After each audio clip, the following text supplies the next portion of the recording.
Welcome to Audacity Works, a podcast inspired by and dedicated to the working artist, the creative entrepreneur, and generally, doing the damn thing.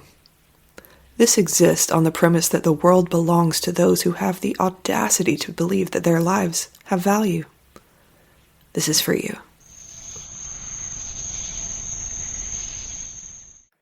Welcome to Audacity Works. I'm your host, Rachel Strickland, and this is episode 195. And it is about why I stopped running the Audacity Project and what I plan to do next.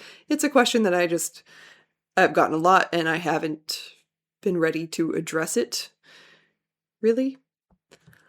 But it is time now. First things first, happy summer. We're summering.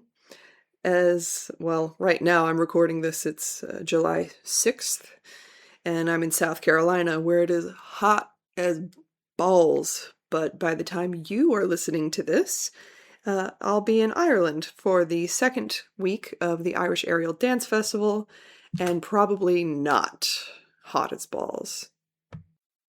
I had a question. Do y'all have, uniforms for each season? I have a closet full of shit, right? I tend to wear about 3 things per season, and I end up getting a kind of a uniform for that season.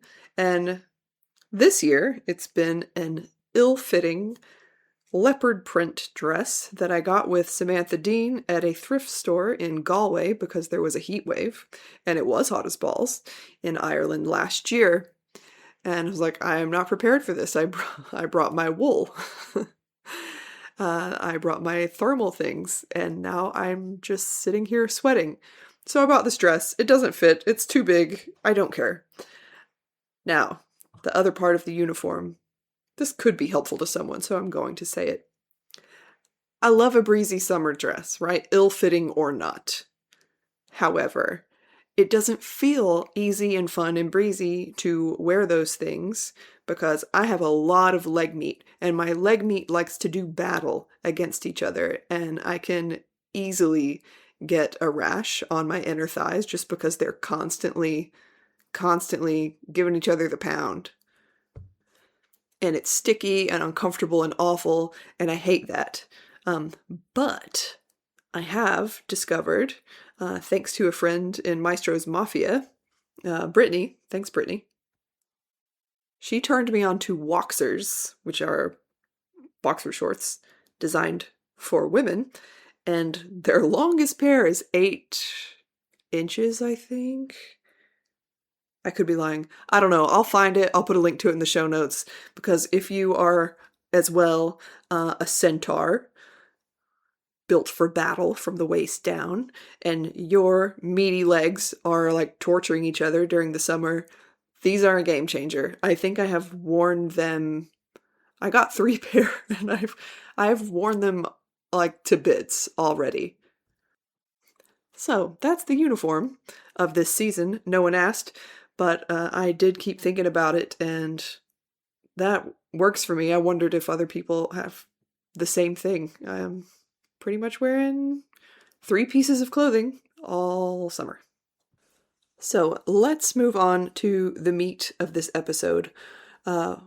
Why the pivot from the Audacity Project? If you're new here, the Audacity Project is a beautiful, magical little program that I have run. It's an online course. It's not DIY. I mean, it is now, but it's had me at the helm for the past 9 years. I did 30 cycles of the Audacity Project, and I learned how to run an online business. I didn't mean to do that, right? I started doing the Audacity Project because mentoring came really naturally to me, and people tended to ask me for advice, probably because I'd actually give it to them instead of gatekeeping. That grew and grew and grew, and I found that I kept getting the same questions over and over and over again, and that's how the Audacity Project was built. It was built in the trenches.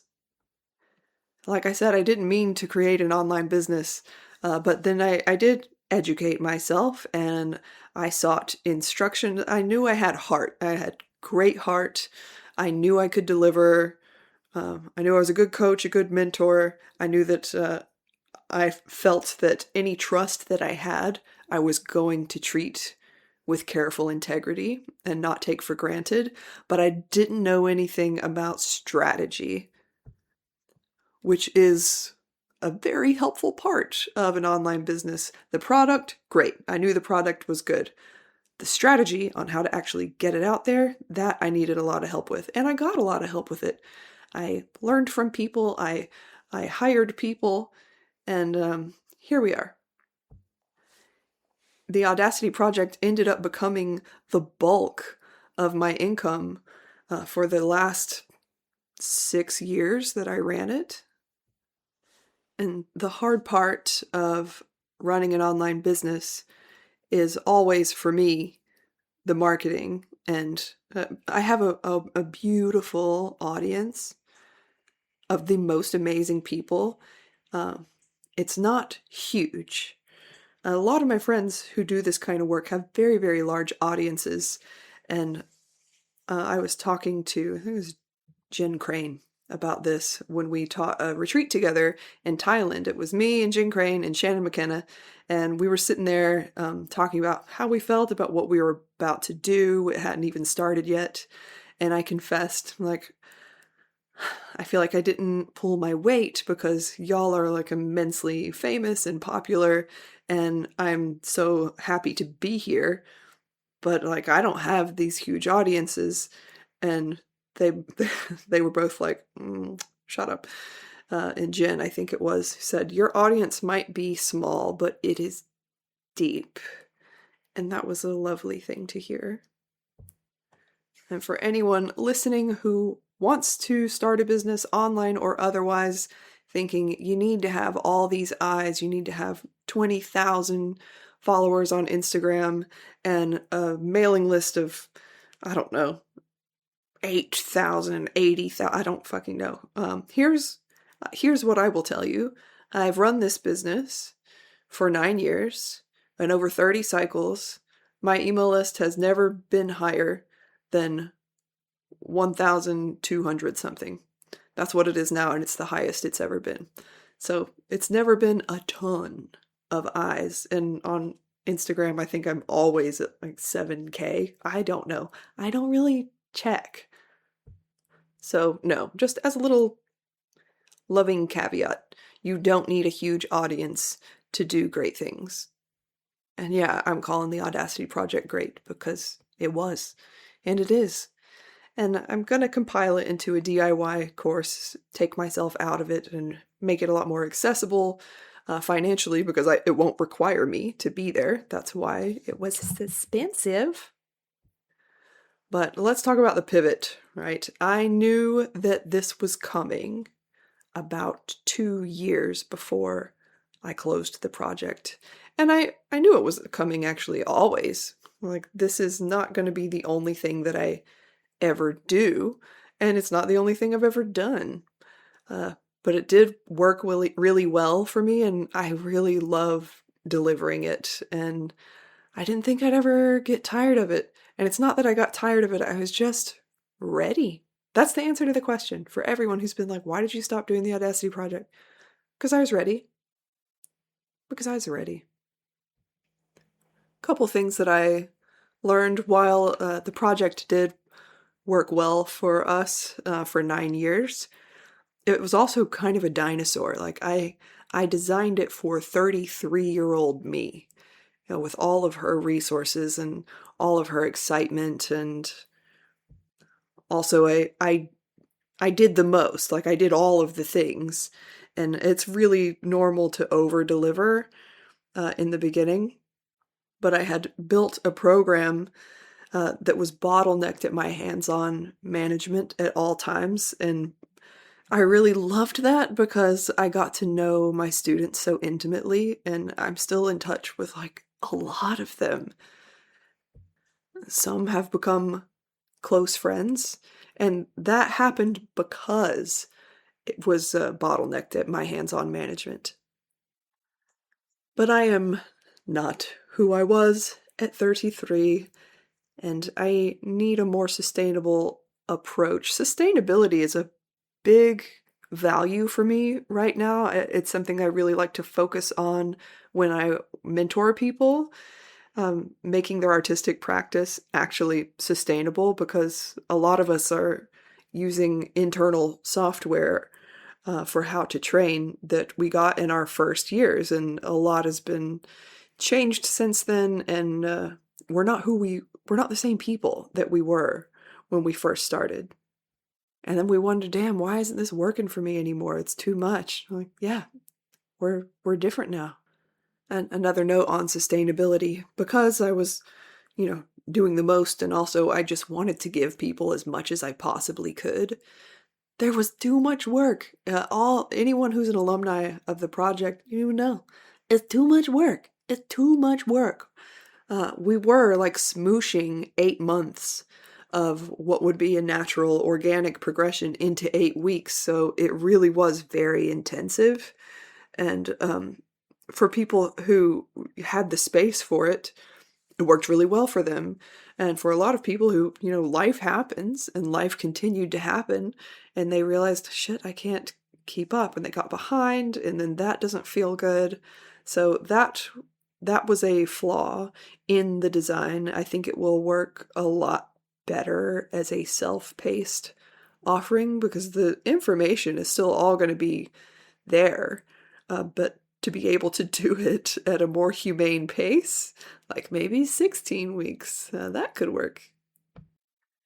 Uh, there is a waitlist for, I'm calling it the Audacity Project LITE for now, and there's a waitlist for that. I'll put it in the show notes if you haven't taken it and you want access to this information, because it is very good information, and it's going to be packaged beautifully, just not yet. But the waitlist will be, the first to know when that goes out. So check the show notes for that if you want. So right now I would like to speak to anyone who is considering a strong pivot in something that they have been doing for a long time and have loved doing very much. It is painful and scary. People are like, "Are you scared?" And the answer was no, but only because I have done it before. I've done it before. Back in, I think it was 2018, when I had first moved to Charleston, and I was flying all over the place, y'all. I was going to Ireland twice a year. I was teaching at all these festivals, and I taught tricks. I taught spinning, and that was on aerial hoop. That was my specialty. And I was in demand, and I was getting offers all over the place, and I was so burned out on it. And it was actually in Thailand when I was on that retreat with Jen and Shannon, and I was teaching hoop. And it was fucking terrifying to realize, oh my God, I don't want to do this anymore. Who even am I if I am not an aerial hoop teacher? Like, what do I do? And Jen and Shannon were actually really just so wonderful, because I told them at breakfast one day, I stumbled upon this truth in myself, oh shit, I don't want to do this anymore. That sinking, like, oh God, I wish I could unthink this thought, but what has been seen cannot be unseen. I found it doing morning pages on a sweltering little balcony of the teachers' accommodations. And I was like, fuck. And I brought it to them at breakfast that day and cried. And they were really lovely. And that was the first time that I really drew a line in the sand and decided to pivot hard. And I loved mentoring, and I loved doing creative excavations. I'm like, okay, I'm not going to teach tricks or skills anymore. So I just started saying no to everything. And that is hard to do as a working artist and a self-employed coach. People are asking you to do things that you've been doing for, it had been 10 years at that point. I had been teaching skills for 10 years. And then just starting to say no to, oh, that shit is scary as hell. It really you have to have a lot of conviction, and you have to bet on yourself big time. Like, I'm going to focus on my own artwork, my own weird shit, and I'm just going to mentor and teach creative excavation and work on my own shit. That's when I started the Patreon around 2019. Now, I was still traveling a fair amount, just teaching different things, and I realized I had not gone 3 months of my adult life without getting on an airplane. And I drew another line in the sand and said, I'm not going anywhere. I am not getting on a plane for a year.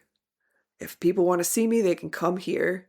I'm not doing it. I need a break. I need to be grounded. I want to meet my new city and see what's what. And that started around January of 2020. As you can imagine, the first couple of months, that was all under my own firepower. I was feeling really good, but then the giant world panini happened and fucking nobody went anywhere for a couple of years. So that's how that shook out. So a couple of things. If you are a person who's had the dawning realization, I don't think this is working for me anymore, I'm ready for something else, and you're in that terrifying place, bet on yourself. Bet on yourself and trust yourself to handle the consequences. I know it feels like you're going to be excommunicated, but you're not. It's quite hard. It's hard to extract yourself from a previous life. It can be very challenging because the inertia and everything is set up to support that previous life. So you kind of have to methodically dismantle it and build a new one that's more congruent to who you are now. By all means, be scared. Do it scared. I did. Yeah, but bet on yourself. It's okay if you're scared. Just bet on yourself. And here we are again. Another line in the sand has been drawn. The thing that has brought in the bulk of my income. I'm ready to do something else. So we are rebuilding. Now, what are we rebuilding, you may ask? What is congruent for who I am now? If you have studied with me, I don't really believe in having everything perfect and all your ducks in a row before you begin. That's just not how I roll. I think it's a disservice. I think it's gremlin territory. I'm like, yes, but I just need to get my website and my business cards and all of the things. Like, those things happen as you do the work. So I don't have a fully fledged ship ready to sail. I'm gonna learn as I go. But the one thing that I have been asked for consistently over the past 9 years is people are interested in my spiritual practices. And they're like, I want to learn witchcraft. Will you teach that? And I'm like, sure. And then I made Creatrix, the retreat. And we're doing that again. There's a wait list for 2027. That's in the show notes. It's going to be May 9th through the 15th. I added an extra day to make it more luxuriously relaxing. And then the one retreat a year, even though I did skip this year, it just wasn't enough. I'm like, all right, let's lean hard into this. And I taught the somatic witchcraft workshop. It's weird to say taught because it's still in 2 days where I'm recording this, but it will have been like 2 weeks in the past by the time you're here. I don't know. Time is weird. Now, the next thing on the table is 7 Deadly Satisfactions, something I'm super pumped about. It is feminist AF. It is about digging the worm of patriarchy out of our brains by using purity culture's tools against itself. And yeah, that's why it's called 7 Deadly Satisfactions. We're going to do all of them on purpose. It's going to be a 7-week experience. That's coming up hot. It's going to be in August 2026, baby. So if you're already on the wait list, you're probably already getting emails about this. It's only going out to the wait list. So if you're not and you'd like to be, there's still time. Go ahead and follow the White Rabbit to the show notes and you can join the wait list there. Still trying to make this quite approachable, accessible financially. Now you might be wondering, what does the 7 deadly satisfactions have to do with witchcraft? Everything. Everything. Part of the beauty of witchcraft is decolonizing your interior landscape and taking back your whole humanity. It's shadow work. It is shadow work, but I believe in pleasure-based shadow work. Otherwise, what are we doing? We're just going to sit around and cry all day, every day? No, it does not have to be like that. I don't know about you. I cry enough. Okay? And, this is the first time I've said this publicly. Maybe not by the time it airs, but anyway. So 7 Deadly Satisfactions is going to be in August, and I am creating a witch school. That's right. Witchcraft and functional woo for the woo inclined or the woo curious for unprecedented times. It is all going to be very much through the lens of me. But there's going to be guest teachers. I'm so excited about it because I get the wiggles when I think about it. And I'm going to call this school the Order of Medusa. Long may she reign. Y'all, I didn't get bit by that snake for nothing, okay? It is going to be a membership model. Come anytime, leave anytime. I will have made decisions by now, but there is a wait list for that. That's going to go live in October. Right in time for spooky season. And you guessed it, there's a wait list. There's a wait list for the Order of Medusa. Doesn't that just make your soul happy? Oh, God, it's so good. So that's what that is. If you have any questions, you know where to find me. I'm not hard to find. This is a long episode. This is 23 minutes already, and it's all about me. Yay. But I hope there was a nugget in there for you, particularly if you're like, fuck, I need to do something different. This isn't working for me anymore. Bet on yourself. Okay? If you have requests for future episodes, I would love to hear them. You can find me always on Instagram at Rachel Strickland Creative or on Patreon at Rachel Strickland Creative. This podcast is powered by Patreon. So extra special velvet shout out to my patrons. Oh my God, thank you for being here. I couldn't do any of this without, literally now. It's always been true, but yeah, it's quite essential now. So thank you. Thank you. Thank you for your trust. Thank you for your support. This could not exist without you. Until next time, my friends, bet on yourself. You can trust yourself to handle the outcome. And it's a brave new world. Don't go back to sleep.